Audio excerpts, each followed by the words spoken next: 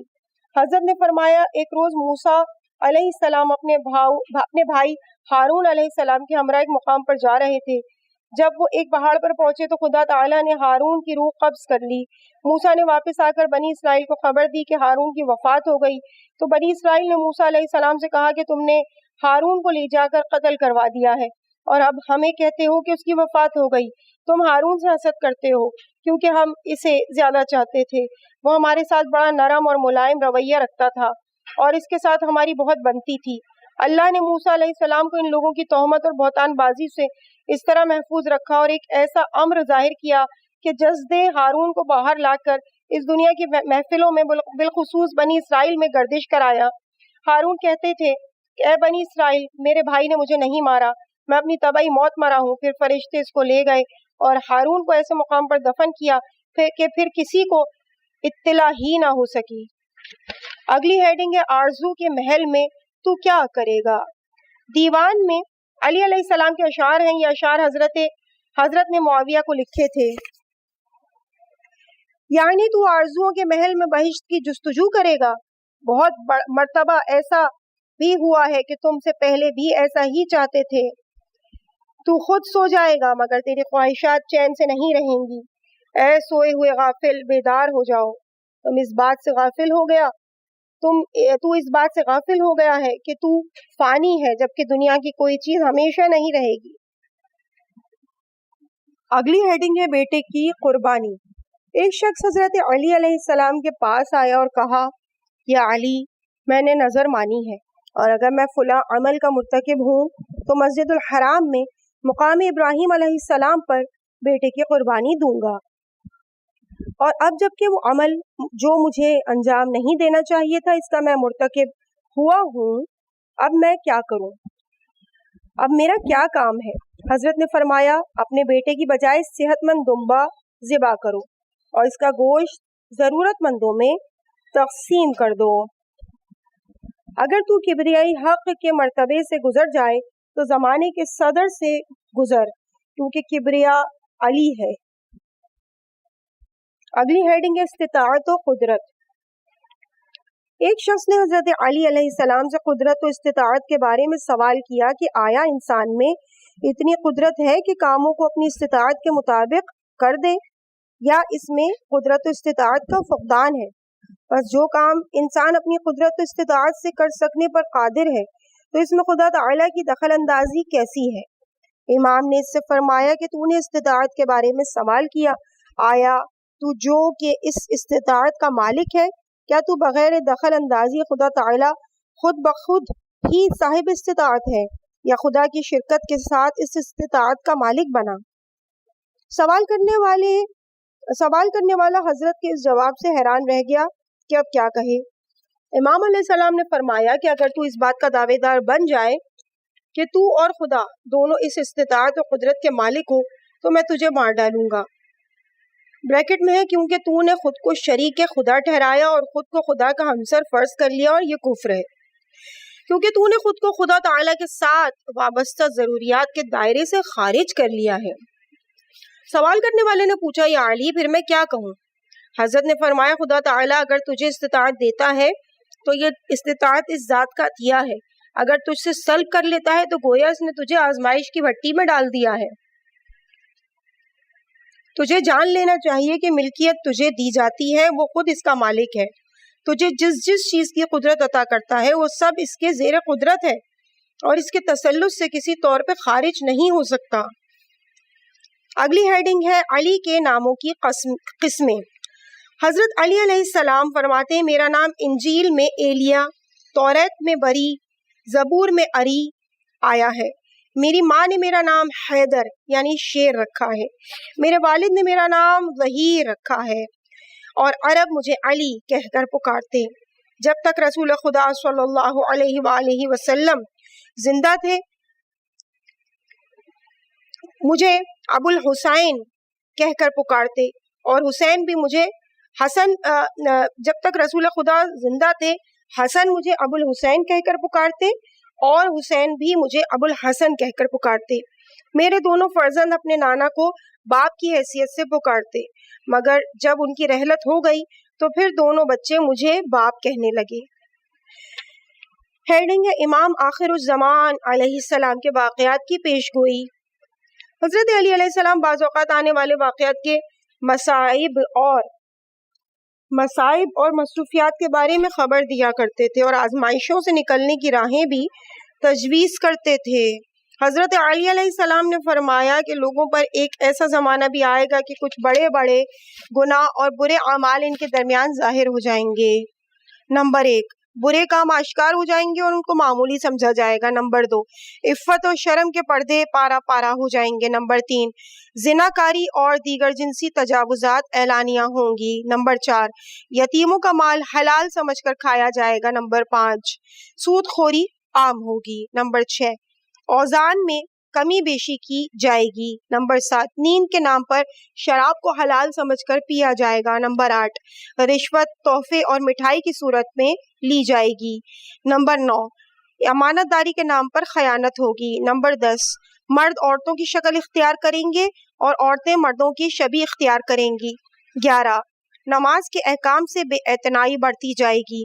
12 خانہ خدا کا حج غیر اللہ کے لیے یعنی ریاکاری کے طور پر یا تجارت کے ضمن میں بجا لایا جائے گا.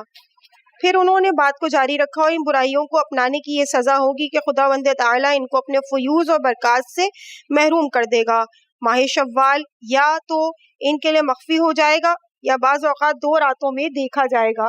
معلوم ہوگا کہ عید الفطر کے دن ماہ رمضان سمجھتے ہوئے روزہ رکھا گیا باوجود اس کے کہ وہ روزہ حرام ہے. اور بعض اوقات یوں بھی ہوگا کہ رمضان کی پہلی شب چاند مخفی رہے گا اور 2 دن تک روزہ نہیں رکھا جائے گا اور ماہ شعبان کا آخر سمجھتے ہوئے لوگ کھاتے پیتے رہیں گے اور ماہ رمضان کے اختتام کے خیال سے عید الفطر کو بھی روزہ رکھ لیں گے. اس وقت سے ڈرنا چاہیے. خدا نہ کرے کہیں لوگوں کو بطور ناگہانی سزا نہ مل جائے جیسے کہ زلزلہ، طوفان اور سیلاب وغیرہ. ایسے کاموں میں انجام کار بلائیں لوگوں کو آن گھیرا کرتی ہیں. یہاں تک کہ بعض دفعہ یوں بھی ہوگا کہ جو لوگ صبح کو صحیح و سالم ہوں گے رات کے وقت پیوندے خاک ہو جائیں گے، اپنی قبروں میں آرام کر رہے ہوں گے. اور کبھی یوں بھی ہوگا کہ رات کو بالکل تندرست ہوں گے مگر صبح ہوتے ہی اپنے مردہ بھائیوں کی صف میں شامل ہو جائیں گے. جب ایسا زمانہ آئے تو ضروری ہے کہ انسان ہمیشہ وصیت کرے مبادا کوئی بلا اس پر آ جائے. اور واجب ہے کہ نماز اول وقت پڑھے کیونکہ ممکن ہے کہ نماز کے آخر وقت تک اس کی زندگی اس کے ساتھ وفا نہ کرے. تم میں سے ہر کوئی جب ایسا زمانہ دیکھے تو بغیر وضو کے نہ سوئے اور اگر اس کے لیے ممکن ہو تو ہمیشہ باوضو رہے کیونکہ ڈر اس بات کا ہے کہ ناگہانی موت آ جائے. لہٰذا بہتر یہی ہے کہ باوضو رہے تاکہ اس کی روح پاکیزگی کے عالم میں خدا سے ملاقات کرے. میں نے تمہیں خوفزدہ کر دیا مگر اس کے ساتھ ساتھ آگاہ بھی کر دیا اور تمہیں نصیحت بھی کر دی. یہ بات ہمیشہ ذہن نشین رہنی چاہیے کہ جو کوئی اسلام کے علاوہ کوئی اور آئین رکھتا ہوگا وہ اس سے قبول نہیں کیا جائے گا اور وہ آخرت میں زیانکاروں میں سے ہوگا۔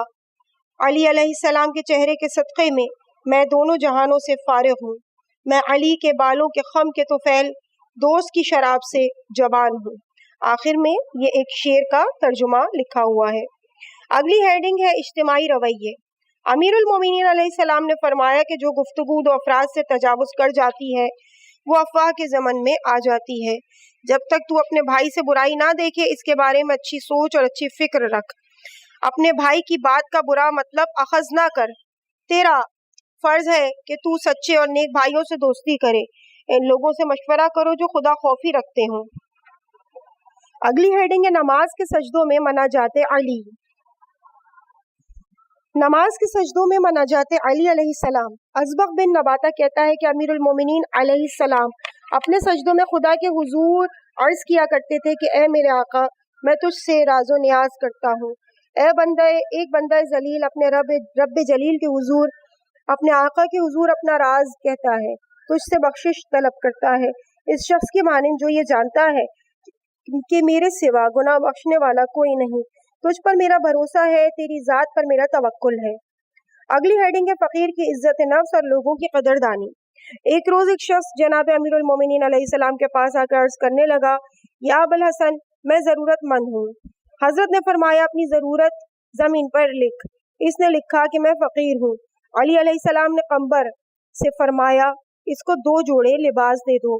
پھر وہ شخص مولا علی کی شان میں اشعار پڑھنے لگا۔ علی نے قمبر سے فرمایا کہ اس کو سونے کے 100 دینار دے دو۔ انہوں نے عرض کیا، یا علی، آپ نے اس کو تونگر بنا دیا ہے۔ حضرت نے فرمایا، میں نے جناب رسالت مآب صلی اللہ علیہ وآلہ وسلم سے سنا، وہ فرمایا کرتے تھے کہ لوگوں کی قدردانی کرو۔ پھر علی بن ابی طالب فرمانے لگے، مجھے لوگوں پر بڑی حیرت ہوتی ہے کہ وہ اپنے پیسوں سے غلام اور کنیزیں خریدتے ہیں مگر فقیروں کو اپنے احسان سے نہیں خریدتے۔ اگلی ہیڈنگ ہے مفسر قرآن۔ غزالی نقل کرتے ہیں کہ جناب امیر المومنین علیہ السلام نے فرمایا کہ اگر خدا تعالیٰ اپنے پیغمبر اکرم مجھے اجازت دیں صلی اللہ علیہ وآلہ وسلم تو میں سورہ فاتحہ کی اتنی شرح لکھوں کہ 40 اونٹ بار کیے جا سکیں۔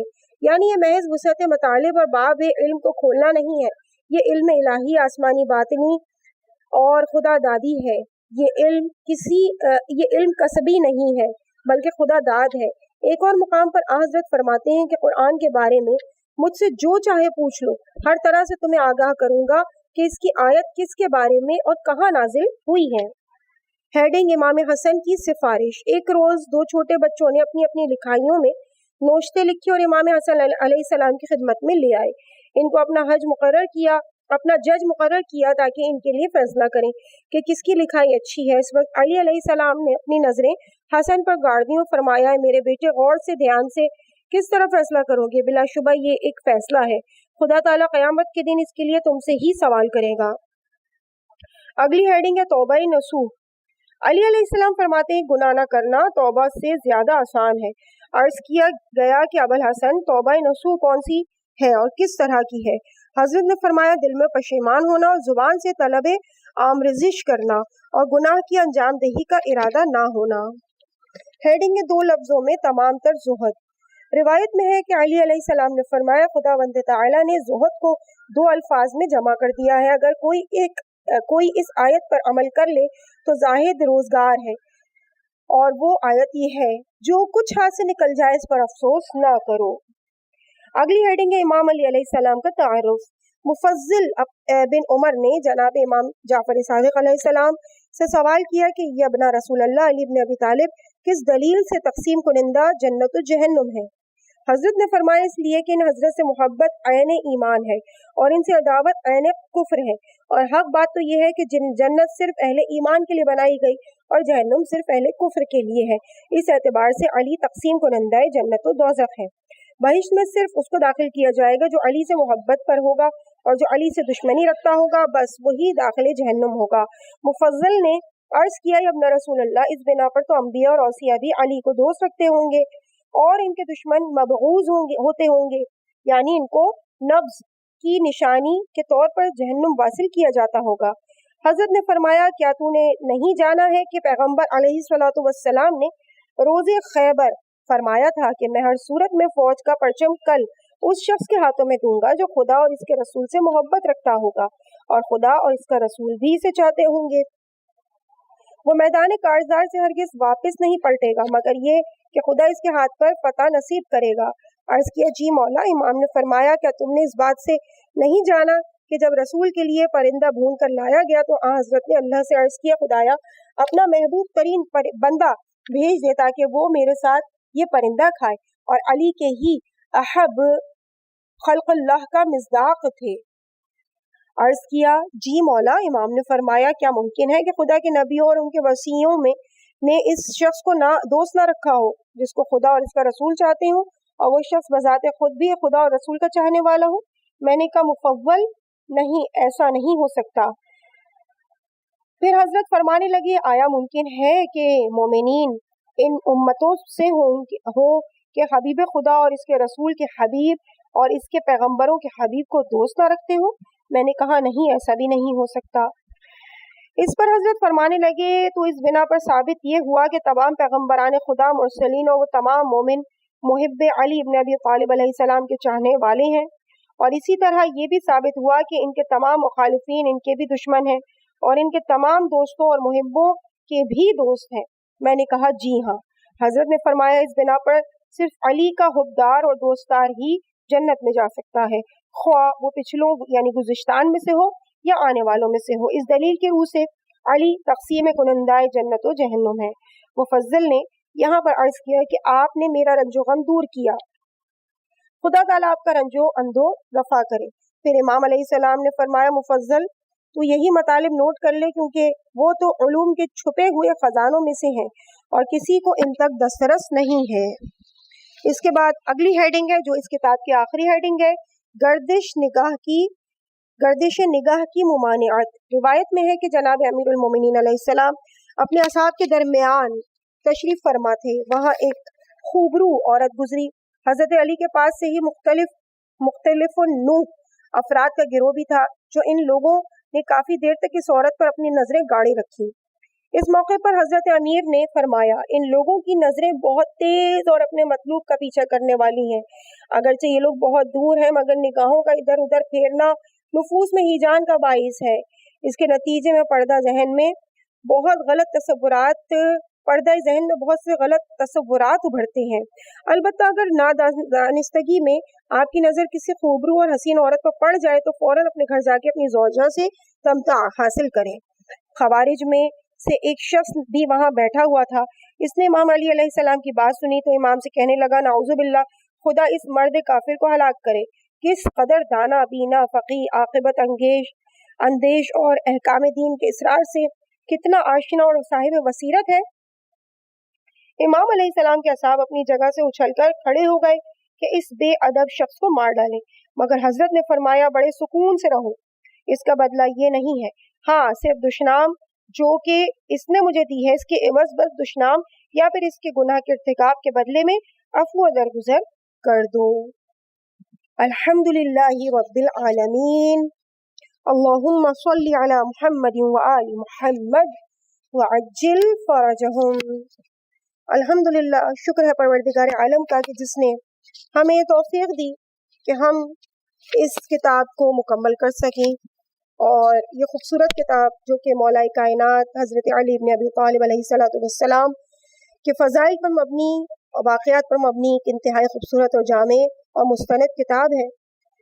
اس کتاب کی ریڈنگ اور لسننگ اور اس کے لیے جو زحمتیں صحبتیں اٹھائی گئی ہیں ان کو ہم ہدیہ کرتے ہیں خود امیر المومنین علیہ السلام کی بارگاہ میں اور زمانے کے امام زمانہ عجل اللہ تعالی فرجہ شریف کی بارگاہ میں، اور دعا گو ہے کہ پروردگار اس کتاب کے مصنف اور پرنٹرز اور جتنے بھی لوگ ہیں ان کے اجر میں تو بے پناہ اضافہ فرمائے، اور ہمیں اس کتاب کو صرف ظاہری طور پر پڑھنے نہیں بلکہ اس پہ عمل کرنے کی بھی توفیق مرحمت فرمائے، الہی آمین۔